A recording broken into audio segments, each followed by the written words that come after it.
Welcome to the Eat Your Content podcast, your home for all things food and pop culture. I am your host, Rich Herrera. Thank you for tuning in. And just a reminder to follow on socials, Instagram, Twitter, Facebook, TikTok, and YouTube at Rich Herrera and at Eat Your Content. A couple of program reminders. I'm doing Top Chef recaps, episodic recaps all season, and it's coming to the close. We only got a couple more episodes left. And also The Bear, season 3, drops all episodes on June 27th. I'll be doing recaps of those. 10 episodes periodically as I can drop them. So make sure to like and follow and subscribe on YouTube or your favorite podcast player of choice so you know when those are coming out.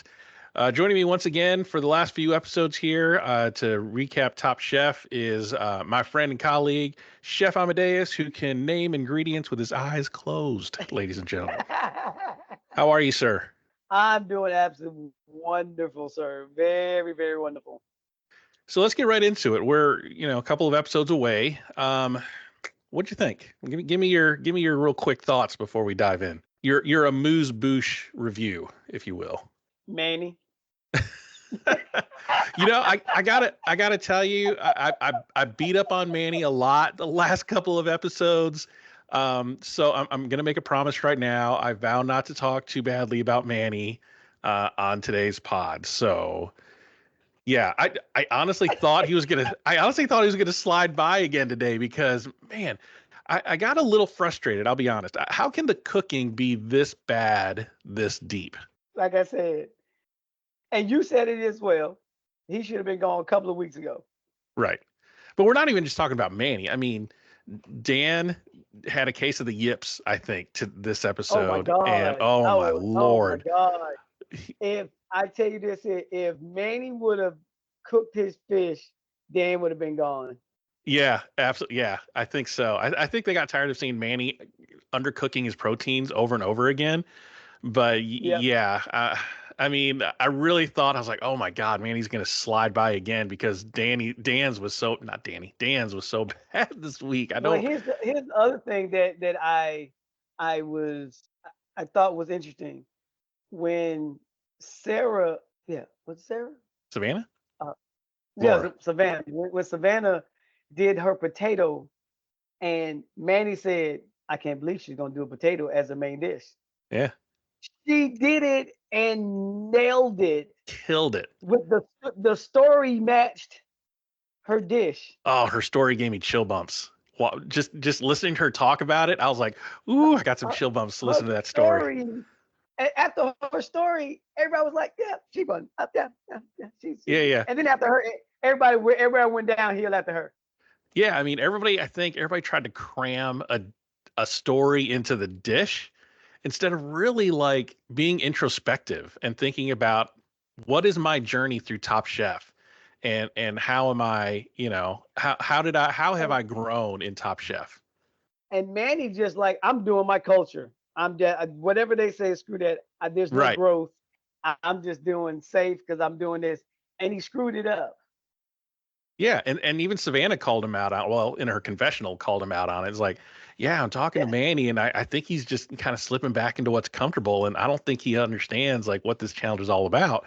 And he didn't. He was like, no matter how much I grow, you gotta cook from your roots. And okay, I get that, but fit it in within the parameters of the challenge, and he just didn't. And then he messed it up, like he messed up the dish.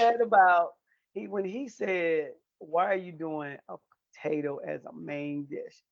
Here's the thing that I've seen many shows. As soon as someone says, I know how to do this because I grew up doing that, or they say something bad about why are you doing that? Even when I was on the Food Network, the girl that was on the show with me, she was like, oh, you're not cooking like us. You're cooking Southern food because you're from the South.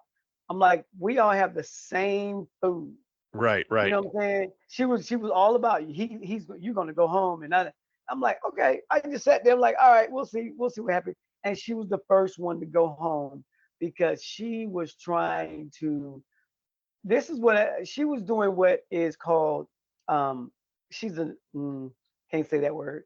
She's she was very trying to do too much to get attention on her.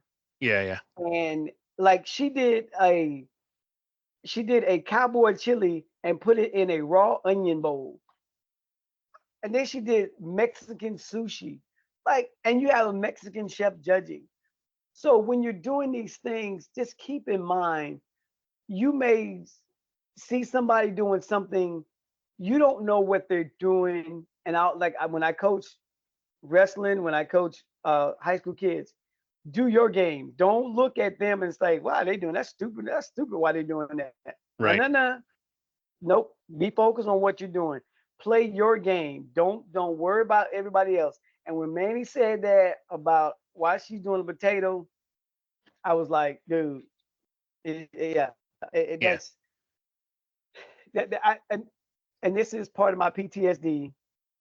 It makes it seem like he's a bully and thinks he's better than her, and I Yeah. don't like. I didn't like that from several points of views. But and she stuck to her guns, and I like it. I loved it, and her story when she told her story, it matched the pressure and the heat of the Yeah. press. It So just great. oh So great. I mean, you talk about growth in the show as a whole. I mean, for the first half of the season, she was just kind of there. And then right. at some point, she turned on the turbojets and was And this it back half of the clicking. season, man, she's the one to beat She had like for sure. $38,000, don't you? Yeah, she's got 38,000. She's got the most overall, well, not most overall wins, but she's got, oh, what did I write down? I think she has like 3 quickfire wins and 2 elimination challenge wins. So 5 overall wins in the competition, and really they all came in these last 6 Yep. episodes. So just It just turned up the gas on that one, and I'm like, "You go, girl, yeah, you go, girl." somewhere And like along I the said, line, with yeah. Dan, and then with Dan, I just you can feel the frustration in his thought process, I in think his Dan, cooking process. I don't know what happened today with Dan. Like I said, I think he got a case of the yips. I think in the quick fire, he got his ingredients and he just didn't know what to do with it. So we'll talk about the quick fire in just a second. But he couldn't figure out what to do with his kind of hodgepodge of ingredients. And then in the elimination challenge, he tried to, I guess, improve on a dish that he won on. Like you and Kristen said it best at the end of the episode. You're forcing me to compare your dish you cook now to the dish you cooked earlier that was perfect, and this one's not as perfect. So if you're trying to show me growth, you failed at that because you actually did not grow in that. So he tried to do another smoked walleye dish, and he did Well, it that's the worse. same thing with Danny. With Danny, with his tea, he's like, I wanted to improve on my tea that I did, and it didn't work out. And It clearly didn't. he didn't even know what he was doing because he said, "Oh yeah, this is me. I've grown because this is subtle." And everybody at the table was like, "Oh, this is subtle," and it was very bold and in your face. Yeah. And even he didn't know how to tell his story. And that's and this challenge is coming because this challenge is always one of the last challenges is tell your story of Top Chef in a dish. So you know it's coming, it's happening. And I think for Danny, I think he's kind of sputtering towards the finish line. I think he ran out of recipes. I don't know if he miscalculated the number of recipes he had to do, but he's running out of ideas and of gas. So I don't know. I mean, the But final this is the four, wrong time to do it though, because yeah, you're like 2 blocks away from the finish line, and you're puttering out, and Laura's gonna turn it up. yeah. This is Laura's season to lose for sure. Yeah, So she's gonna turn this thing. And as you saw in the preview, somebody was crying, somebody was getting a little emotional, yeah, yeah, yeah, yeah. somebody's getting a little emotional. So we'll see what happens. So let's get into it. Let's talk about the quickfire challenge. I love this quickfire challenge. It's the blind taste test challenge, and I love it so much because I can't do it, right? Because if you blindfold me and ask me to taste peanut butter, and I'm gonna tell you it's like tahini or something. I'm not good at that job. So I love watching professionals do their thing, and it was pretty impressive. I mean, they were blindfolded and they had to guess 26 ingredients from A to Z, and the one with the most won $5,000. and then they break off into the second part, and the ingredients that they guess correctly, they have to make a dish out of it. So the guest judge is Paul Bartolotta. He's a 4-time nominated and 2-time James Beard Award winner, and a fixture and staple in Milwaukee. He had his restaurant for 30 years. We were just talking before recording the pod about some restaurants in Jacksonville that are closing after 4 or 5 years. To think about a restaurant for 30 years in the same place doing the same thing, that's hats off to him. He's got a pretty big restaurant empire there in Wisconsin, so good for him. And you know what? Yeah, I tell you this. I know someone else that has a restaurant in Seattle for a very long time, and I think one of the main keys as a business person, they own the building. Yeah. Yeah, because like I said, some places in Jacksonville, you get a lease for like 5 years, and the owner sees, oh, you doing well. We're gonna jack your rent up. And it's like, dude, Yeah. you jacking the rent up too high, instead of being, I understand going up on rent a little bit, but when you jack it up where they have to move or they have to shut down, that's just. So I was talking with someone here, and they were saying that they had a lease for like 5 years, and 3 years into it is when they started negotiating their lease. So they have time to either stay there or find another place. That's smart. Because if you wait until a year, that year can drag on. Yeah. And you're getting closer and closer. Now you're either forced to either shut down or you're forced to pay an enormous amount of money. Yeah. Yeah. So like I say, running a restaurant, you have to think long term, not just, okay, I got 5 years to do this. Those 5 years will fly by in a blink of an eye. Yep. Yeah. So like I say, I'm sure this restaurant in Milwaukee, that he probably owns his building. Yeah. I mean, 30 years is a long time. I mean, that's longer than most marriages. So good for him. Yep. So the blind taste challenge, the Quickfire was 2 parts. The blind taste test challenge, the one that guesses the most gets $5K. Then they cook their dish. Winner of that gets $10K and is the overall winner of the Quickfire. So it was kind of fun to watch. And Dan and Savannah came in last place with 9 correct guesses. I thought it was kind of funny there because Dan was in his confessional saying, "Man, I got the best palate. I can name all these ingredients," and he comes in last at 9 guesses. What did I tell you? As soon as they start bragging about, I can do. Yeah, Don't worry about it that way. I couldn't tell if he was being sarcastic, like ironically sarcastic, or if he was serious. But I thought the editing was really funny on that. Danny got 3rd place with 13 guesses. Laura finished 2nd with 15, and then Manny 23 out of 26. The man's got a trained palate. I mean, too bad it doesn't translate to his cooking, but I mean, he's got a palate on him. So I mean, 23 out of 26. That was impressive. And he gets $5K, and it's his first kind of win in a while. So they take their ingredients that they guess correctly in a very limited pantry and make a dish. So Manny made a salmon crudo with edamame, jalapeno puree, parsley, and gooseberry relish. Savannah made a fried pork chop with faux Caesar and cheddar and horseradish Kalamata olive sauce. Laura did mussel escabeche with umeboshi, anchovies and herbs, rosemary cracker, watermelon and gooseberries. Dan did a grilled flank steak, scrambled eggs with hooks, cheddar and horseradish, red wine and sour cream sauce. And Danny did a grilled flank steak with watermelon and gooseberry jus, okra with parsley, anchovy, and horseradish gremolata. So the top 3 were Savannah, Laura, and Danny. The judges weighed in saying Savannah, even though her limited pantry, but she did the best with her ingredients. Her pork chop was cooked well. Breading was light, and turns out the Caesar with cheddar cheese is good. So that's kind of interesting. Laura's dish was also good, had herbaceous notes, and its contrast between the mussels and the gooseberries. And Tom loved Danny's weird watermelon A1 sauce.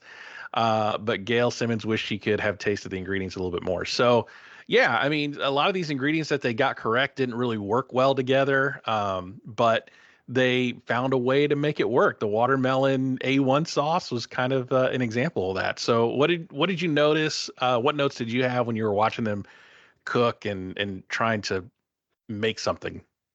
Well, I guess, looking at, the ingredients that they had, um, they did the best they could, especially Dan and Danny. They didn't have the 26, oh, I mean the 15 and all that stuff. I just think at this point they should be more comfortable in the kitchen, and their minds should be rolling on a constant basis. Be more creative with what they have. Um, and Manny, like I said, for him to have that many flavors and not produce something that was a wow factor, that's just, yeah. And then, like I said, Dan, my, my he's doing his thing. I mean, to be creative with what you have, that comes that's a skill set on its own. No, you know what? It's not a skill set, because I know a lot of people that don't have a lot and they do very well with that. So I just think that um, it could have been done a lot better. But once again, like I always say, that clock gets on your back, that gorilla gets on your back, and your mind gets to racing, and you be like, oh man, run out of time, overthinking, and those type of things. So I think that's what happened with this one. Yeah, so Savannah was the winner by a long shot. This is her third quickfire in a row. Total quickfire winnings is 38,000 now. So Yeah. that leaves Manny and Dan at the bottom. And we were talking about it before. He had 23 of the 26 ingredients guessed correctly. He should have put something great out there, Yeah, to but put he something didn't. that's amazing out there. And because when he won, it was like, oh yeah. And the other one was like, okay, damn, okay, what I'm gonna do with this? But Danny didn't shouldn't have had to think as hard as the rest of them, because you only missing three ingredients. Yeah, yeah. So they said Manny's felt one dimensional. I think Paul Bartolotti said it's like he just cut the salmon and put it on a plate, didn't even season it. And Tom said he needed to taste the food together when he cooks it, so he'll be able to recognize the problems with it. You're in the this is the thing. I said I wasn't going to say anything bad about Manny, but here we are. He, you're in the top five. Why is Tom still telling you to taste your food as you're cooking? That, as a chef, that should be ingrained in your head. Like that's something you should be doing before you get on Top Chef. That shouldn't be something that you're telling chefs to do at the judges table. Five, Right. you're two, three wins away from the final. You're in the top five. What are you doing, man? You're just, why are you having to be told to taste your food? This is why we both said he should have been gone a couple of weeks ago. Once again, like I said, you're taking the place of somebody who really should have been there versus you being there. Yeah. I mean, look at the people that have gone home before him. Rossica, Sue, all these like creative, Amanda, all the Michelle, all these creative, chefs have gone before him, and he's still putting out all this like just bland, safe food. I don't get That, it. like I said, he's taking the same thing we said about the unknown guy, that he took the spot of somebody who could have did a lot better than he did. And I'm sure, I guess, I don't know, but I can't speak for them, but I'll be like, dude, I could have did better than that Yeah. with that many ingredients. I could have did better than that. Yeah. So that's frustrating. It was really frustrating to watch. This deep in the competition, every dish, when you're in the top five at this point, every dish you make needs to be a finale dish, and even in Right. the quick fire. And so I just don't understand how some people are just like phoning it in right now still. Yep. Dan had an uncharacteristically bad night. He admits that his dish was a train wreck. I mean, he was saying, "Yeah, I'm gonna make steak and scrambled eggs. There's still shells in the egg." I mean, he had a really bad quick fire. And then they said it's had a really bad smell. It had an unpalatable smell. Like I don't even know what that was, but that's got to be crazy, man. I mean, everybody had a good laugh about it, but that puts you in a very precarious situation when it comes to the elimination challenge. If you find yourself on the bottom and you have this train wreck of a quickfire, this is why I thought, oh no, Dan's going home because his You know elimination what? dish wasn't that I'm great with you either. on that. I said the same thing. I like, damn, Dan, come on, dude. But like I said, you know, there's no middle now. Yeah. So Well, he you wouldn't have either even been gonna in the middle. He still would have been in the bottom with what he was making. well, I think that like say same thing with Manny. Dude, you messed you you royally screwed up a dish. Yeah. You royally screwed up. His dance may have been bad, but at least it was cooked. Yeah, that's true. That's true. And did you see the look on Tom's face when one of the judges said, "Oh, this is cooked perfectly. This is awesome." Tom Yeah. like, "What? So I was like, what? Are you What?" eating the same fish I am? Because clearly, sir, you are not. You are. eh, But like he said, two of the dishes were cooked perfectly. The rest of them were raw. Yeah, it was very inconsistent across the table. So we'll talk about that here in a second too. So yeah, speaking of which, let's get to the elimination challenge. So we talked earlier, the challenge is create a dish, make a dish that demonstrates how you've grown since the start of the competition. So I thought it was kind of interesting. Kristen asked the chefs. She said, "Hey, I tend to work better when there's a tight box to work within." And then she asked the chefs, how about how well do you cook having no parameters at all? And everybody's like, "Oh, it's difficult." And I'm like, this is the third challenge now where it was just cook what you want. You should by now be in the mindset of, okay, I've done this twice already. I can be in that mindset again. Um, so I'm kind of like, how can you still find it difficult to cook creatively without parameters, and you've already done it twice, at least twice? Yeah, Joe. Act like you've been to the brunch before. With the tabletop Well, challenge and the both architect times they were very challenge. yeah, but both times they were very uncomfortable doing that. But if I were in that shoe and they said, I'm the opposite. If you tell me just cook me something, I'm I'm good with that because you're not telling me put me in a box and saying cook a fish dish, cook a salmon, I'm gonna cook a steak, cook chicken, use these four ingredients. It's like go cook me something that would remind you of your growth. And for me, when I'm cooking, I normally don't do the same dish twice. And if I do, it's elevated just a little bit more because I've learned something from, or the next time I do it, I'm gonna do this, this, this, and this. Um, and I try to be like one of these smart learning computers where the more they use it, the more it learns itself. So me, while I'm cooking, I'm already thinking about another dish to cook. When I middle that one, I got another one I want to cook. And that's because I've worked with some chefs that kind of put me through that motion of, okay, you did that, you can't do that anymore. Do this. And then when you do that, they're like, all right, cool, that's cool and all. And that, I mean, when I was working at the convention center and I was always making vegetarian dishes and I put veggies on top of rice.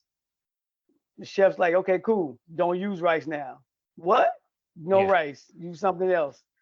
Or he'll take a vegetable from me and say, you can't use a carrot. You can't, and it would always push me, push me, push me. But that's what some of these chefs are missing today, pushing their cooks. You put them, keeping them in the box. Let them go out of the box. If they mess up, it's okay because it's not in the box. Yeah. Let's see what you can do with that. Like Tom said, you had a good miss.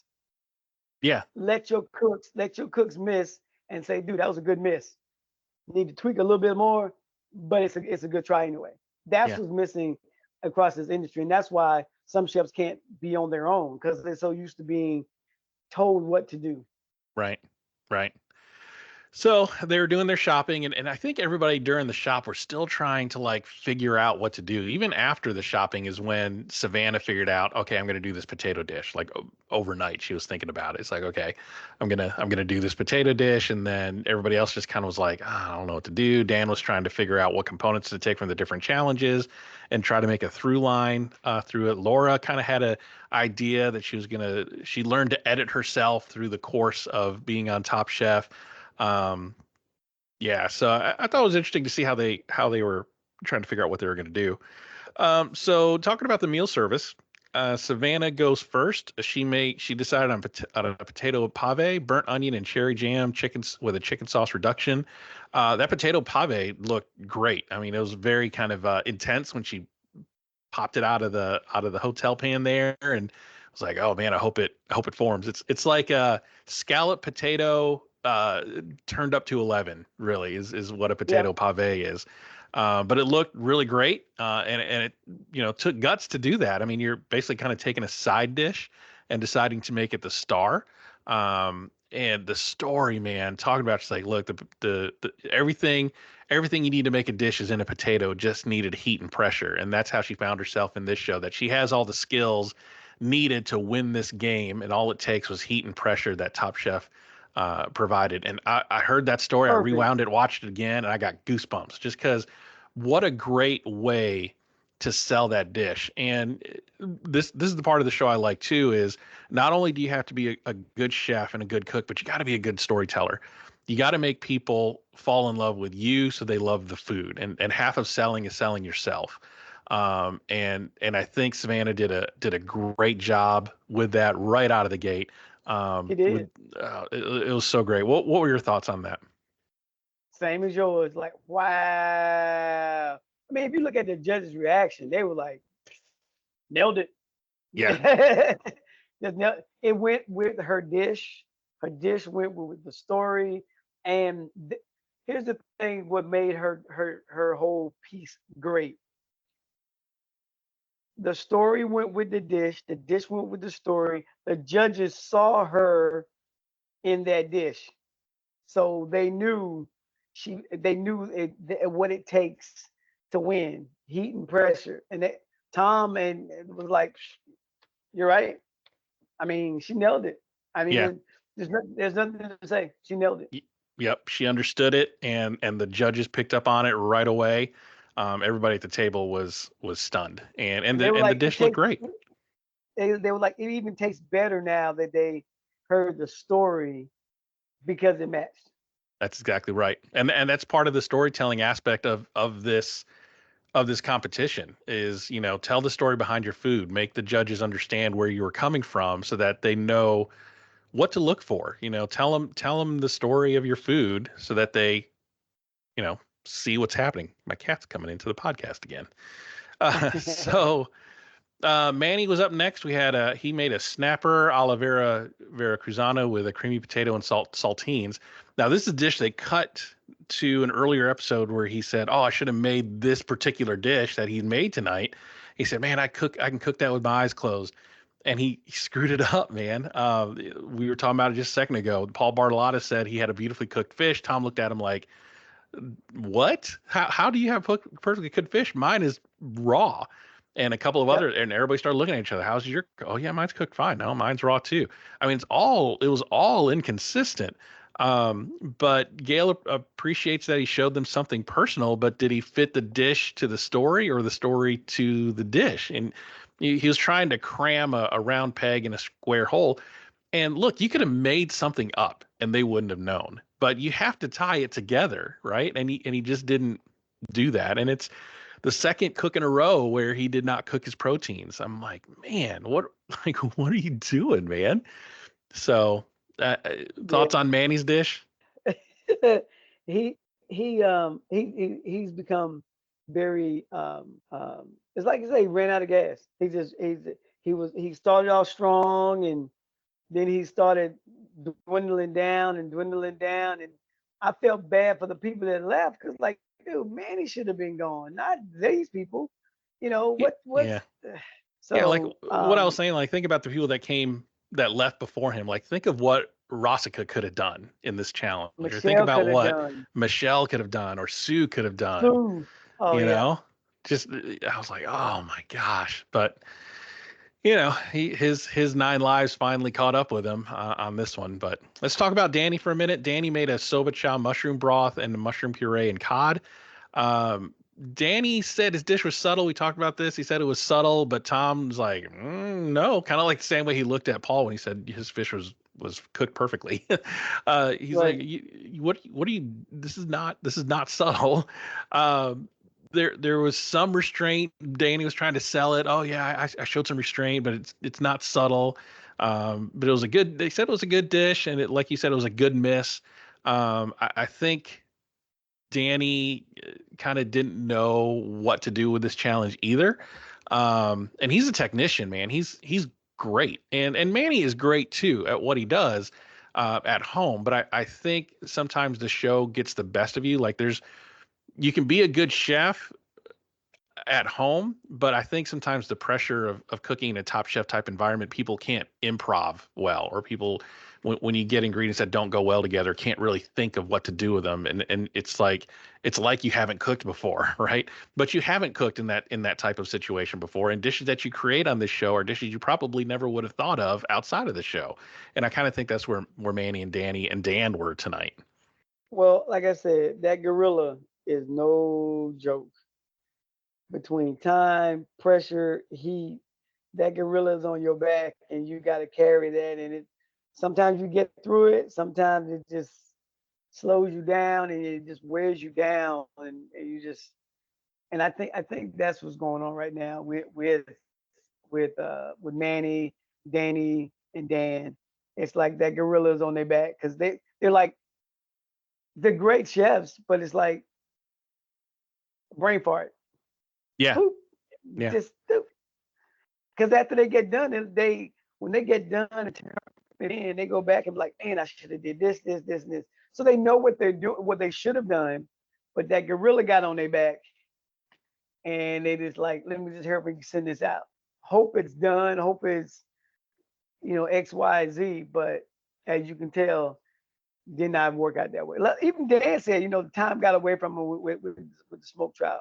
yep. So let's talk about Dan. He tried to recreate his smoked walleye dish, but do it differently. So he did a smoked walleye with potato dumpling and lemongrass, turmeric, and brown butter emulsion. Gail called the story and the dish muddled, and Tom called it an identity crisis.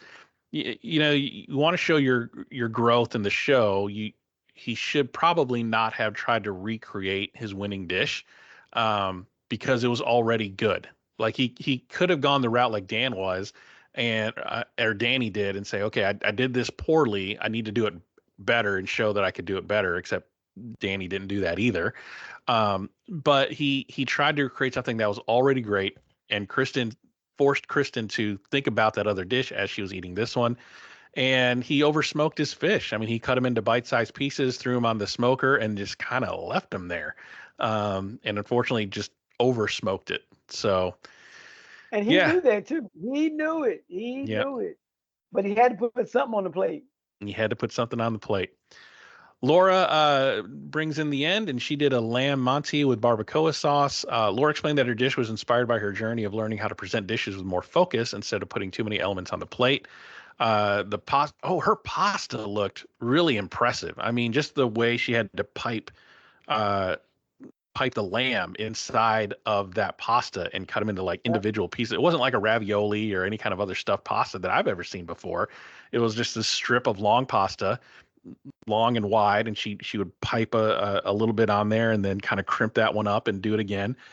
That one, I think of all the dishes, Laura's was the one I wanted to taste the most because I love pasta and I like stuffed pasta. So a lamb stuffed pasta in this unique shape and texture, I think would have been delicious. I would have loved to have tasted that. So her presentation was beautiful. And Kristen, pointed out, hey, look at all the techniques she was able to pull off on this dish. So what did you think of Laura's there? I thought it was a great dish. I'm like you. I wanted to try that one. I love the way it was presented. But like I say, I've been a fan of hers. That's why she's on my team. Yeah.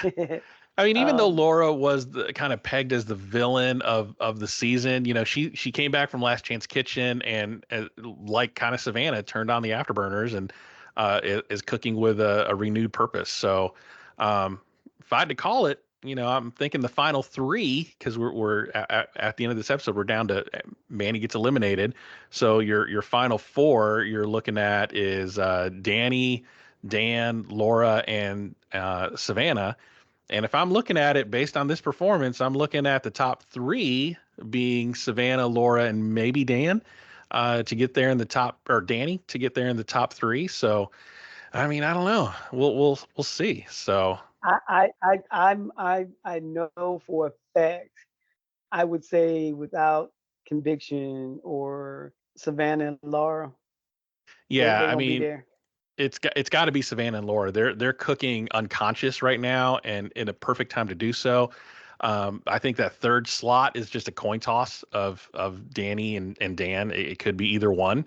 But for sure, if Savannah and Laura trip at the finish line, I'm gonna be so disappointed. Oh, I'll But be disappointed as well. yeah, I'll be really disappointed. But I think those two are probably going to be for sure in the final. And then that third one's just up for grabs. So, um, And Danny, if Danny would, I think with the two guys, I think if they get out of their own way and just cook good, solid food, they'll be okay. But they're getting in their way. They're overthinking.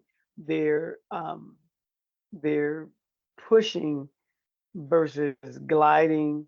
Um, so yeah, they need to calm down a little bit and refocus because they're right there at the finish line. They're right there. yeah, and I think Right with now, I would say right now is anybody's game, but it's not. It's the road goes through Laura and Savannah. yeah, Savannah or Laura is going to be the winner of this show. Um, Yeah. Unless Dan or Danny can somehow pull it out. And like I said with Dan or Danny, I'm getting confused. Dan, I just think today was a bad day, and he had like I said, the case of the yips, and I hope he got it out of his system. Everybody has a bad day, Everybody has a Yes. bad day. Not everyone is on their A game 100% of the time. And it's good that he got that out of his system now. So I'm hoping when he hits the finals, he's renewed and revigored and can knock it out. So let's talk about judges table for just a second. Savannah and Laura were the top two, and Savannah was the clear winner. I don't think there was any hesitation or thought behind that. Um, No. and Savannah won it with her story, connecting it with her food. The bottom three were Danny, Dan, and Manny. So the ladies were on top. Three men were on the bottom. Danny was bitten by a story about subtlety, and it wasn't subtle. Dan got dinged by the fact that he made a dish reminiscent of Restaurant Wars and was did it worse. And then Manny just undercooked he wasn't consistent with his seafood cook. So finally Manny was eliminated. So we talked about that, but man, I think Dan just slid right through. This would have been the one where I've been complaining about how the quick fires don't matter and how's Manny still in this. This was clearly one that if Dan would have went home, I would have been like, okay, I understand. I'm fine with that because Dan clearly had a bad night. But I think Manny's performances over the last few episodes finally caught up with him, and they're like, look, he's given us bad food over and over again. It's time for him to go. So lucky Dan slipped on through, and Manny finally had to pack his knives and go, as they say. Yeah.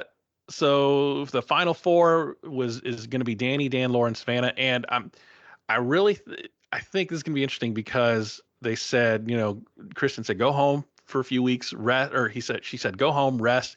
We'll see you in a few weeks because the finals are going to be on a cruise ship in Curacao. So everybody was really excited about that. But it looks like and sounds like that there's a few weeks in between this episode, when they film this episode, and when they're going to film the finals. So I'm hoping like this, Danny and Dan kind of shook off the bad day, and they're going to come back onto that cruise ship and cook some really great food and see what happens. But I'm really rooting for Savannah.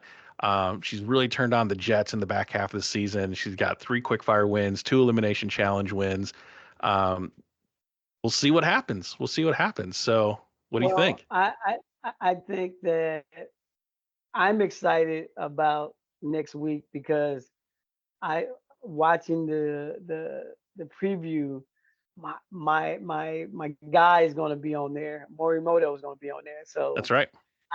if I don't do anything, I'll watch it just to see what he's going to do.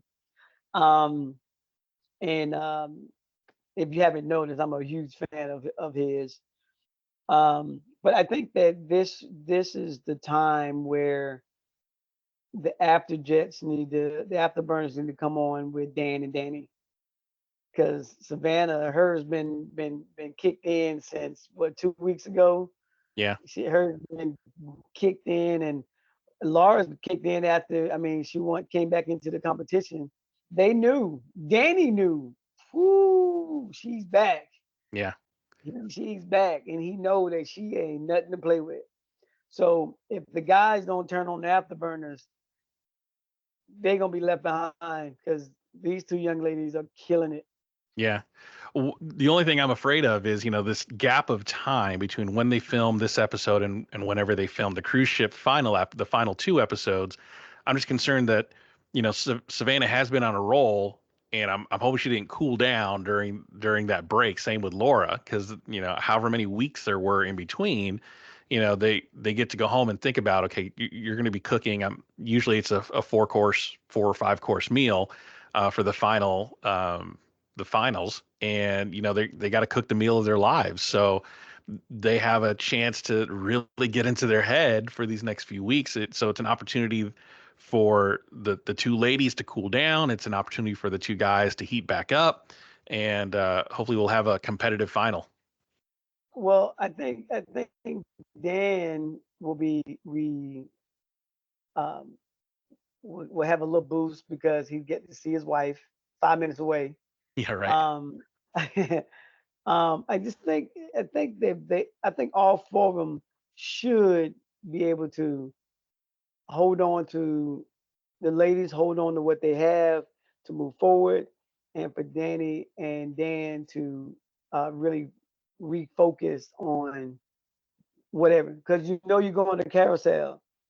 So work on your Caribbean flavors, work on seafood. You know there's gonna be fish there. You know there's gonna be fish.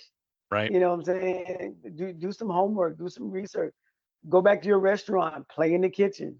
When everybody's gone for the night, go in the kitchen at 11 o'clock at night, just play. Bring in some of your other chef friends and play. Yep. Work on your plating, work on your timing. Boom, boom, boom.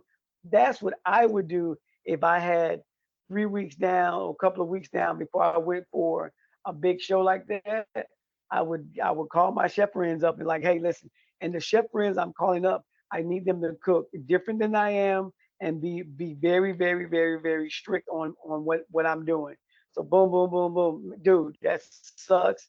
Start over again. Look at that plating. Look at this. Look how the temperature is. Look what the color is. Work on it, work on it, work on it. Boom. Come back and be like, I'm ready. I'm ready, baby. Let's do this. Yeah. Yeah. So I'm So looking forward to it. like I said, if I had that much time down, yeah, and I have a list of chefs that I would call, like, listen, need you to come to Jacksonville and for at least a weekend and help me with these things that I'm. The biggest thing is this: when people ask me what's my strengths, is I tell them that I know my weaknesses. So, which is cool. So now, like, listen, I know my weaknesses, desserts. Let me call in the pastry chef to say, hey, help me come up with something creative in 30 minutes with X amount of pantry. Help me get a seafood chef. Hey, help me with this. And if you've been in this industry long enough, you know who to call. Yeah. You know what chef would be like. I got you. So like for me, if it was pastry chefs, and I suck at pastries, seriously. So I would probably call either probably Chef Kimberly Bach Brown for my seafood. I probably call Keith Rose up in Williamton, North Carolina. And then for my plating, oh, I call Lance Cook. You see what I'm saying? So I would Yeah.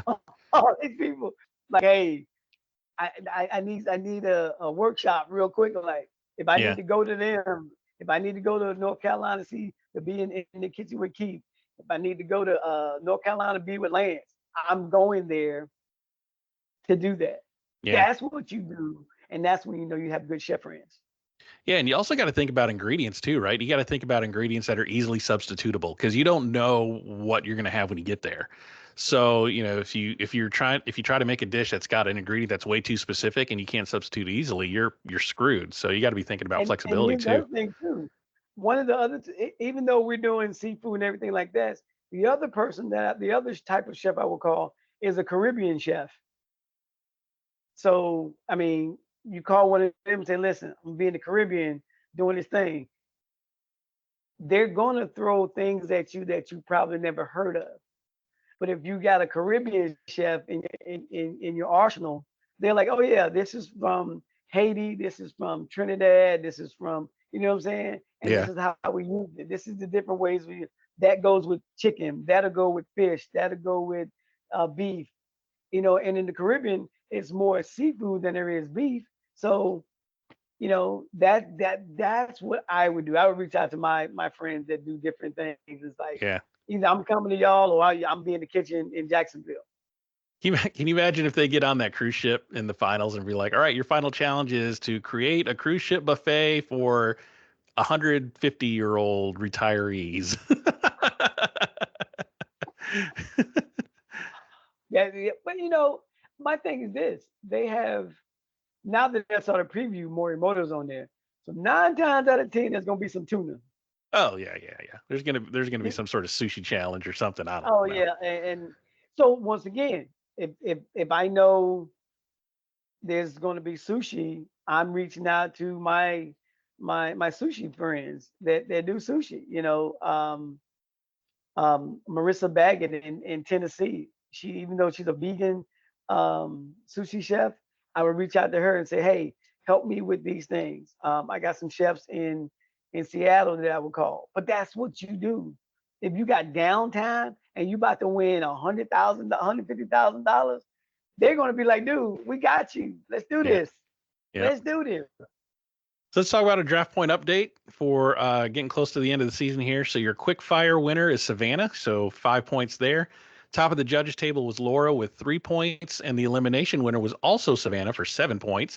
And she is our first and only episode suite bonus winner. So we had there's a point structure in the fantasy draft where if you win both the elimination and the quickfire challenge in the same episode, you get +3 bonus points. And nobody's done it this season. Savannah's the first one to do it right here at the end. So she gets 5 for the quickfire, 7 for the elimination win, and a bonus 3 points for sweeping the Wow. episode.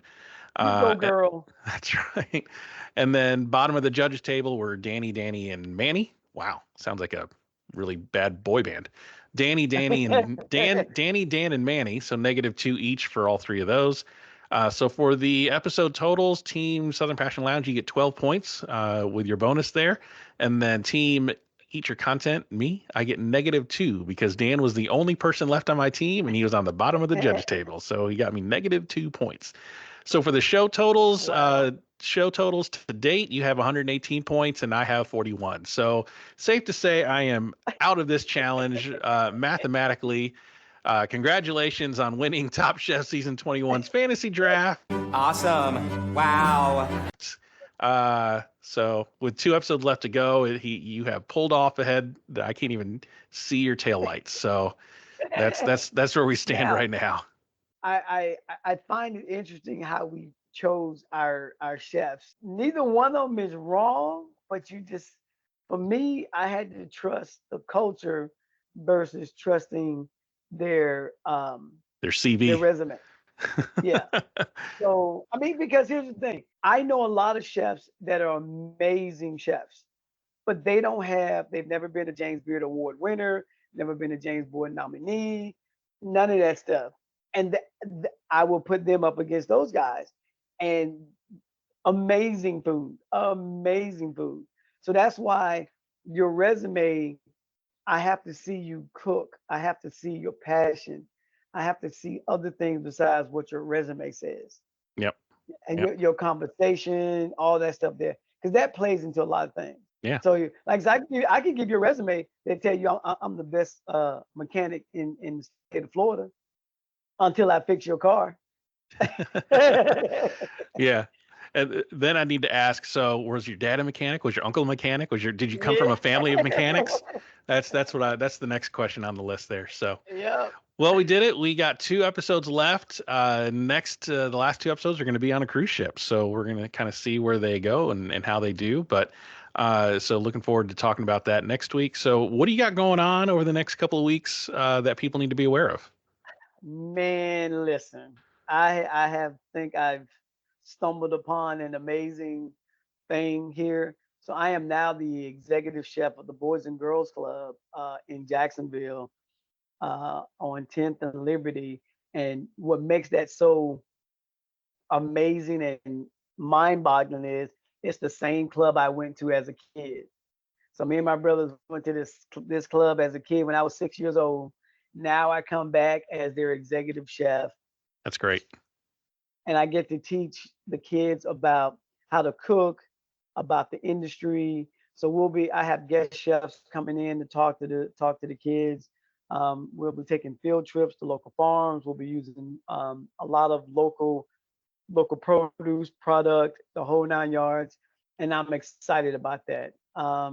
We'll be doing an event at the that's coming up. We'll be doing a lot of tasting. So follow me on Instagram at Chef Amadeus, my website at chefamadeus.net, Facebook fans of Chef Amadeus, because when we do these things with the kids, we're going to open it up to the public, and you'll be more than welcome to come and check it out when we do a lot of fun things. So yeah, so stick around with that one. So I'll be working with kids, which I'm so excited about. You have no idea. At the same place I grew up in. So yeah, that's that's great. I mean, the Boys and Girls Club do some great work. So support them in your local community there, and it's got to be great for you to be an alumni of the Boys and Girls Club and to come back and serve where you were served and kind of pay that back, right?